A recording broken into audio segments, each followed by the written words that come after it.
যে ভালোবাসতে জানে সে সময় দিতে জানে, আর যে ভালোবাসাই বোঝে না সে সময় দিতেই পারে না। ব্যস্ত, ওই ব্যস্ত, সেই ব্যস্ত, এই কাজ সেই কাজ, ফালতু। তোমার ব্যস্ত কার জন্য? তোমার জব কার জন্য? তোমার চাকরি কার জন্য? তোমার ব্যবসা কার জন্য? তোর জন্যই তো। তুমি যদি ব্যবসা করতে গিয়ে বউকে হারায় ফেলো, তোমার ব্যবসা দেখি ঘোরান্ডা হয় মেয়ে।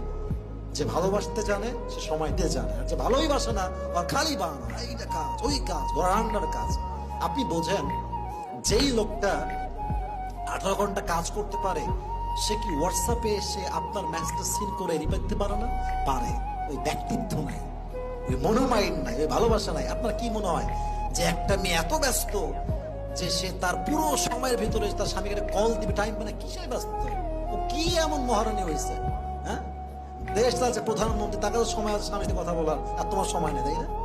এটা ঠিক না। ভালোবাসার সবচেয়ে বড় দায়িত্বটা হচ্ছে সময় দেওয়া। যে ভালোবাসতে